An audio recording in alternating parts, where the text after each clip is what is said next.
नमस्कार, आप देख रहे हैं एनबीसी भारत। नए यूजीसी नियमों को लेकर बसपा प्रमुख मायावती ने अपनी प्रतिक्रिया दी है। उन्होंने उच्च शिक्षण संस्थानों में इक्विटी कमेटियों के गठन को अनिवार्य करने वाले यूजीसी के नए प्रावधानों का बचाव किया है।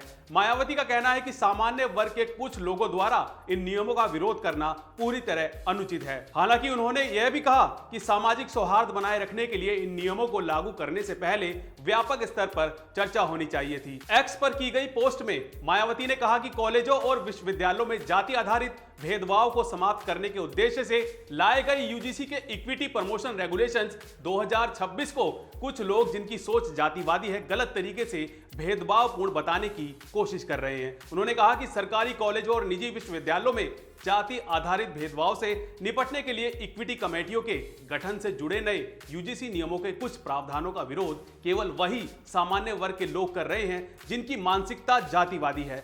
वे इन नियमों को साजिश करार दे रहे हैं जो बिल्कुल भी सही नहीं है।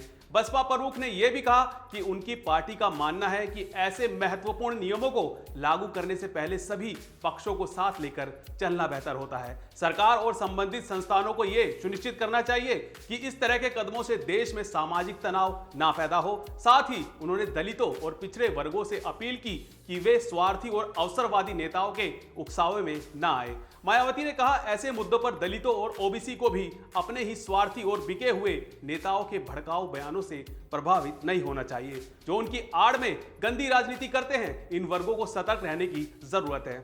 उल्लेखनीय है कि यूजीसी ने 13 जनवरी को इन नए नियमों को अधिसूचित किया था, जिसके तहत सभी उच्च शिक्षण संस्थानों में भेदभाव से जुड़ी शिकायतों की सुनवाई और समावेश को बढ़ावा देने के लिए इक्विटी कमेटियों का गठन अनिवार्य किया गया है। नियमों के अनुसार इन कमेटियों में ओबीसी, अनुसूचित जाति, अनुसूचित जनजाति, दिव्यांगजन और महिलाओं का प्रतिनिधित्व होना जरूरी है। साल 2026 के नए नियम यूजीसी के साल 2012 के इक्विटी नियमों की जगह लेंगे जो केवल सलाहकारी थे।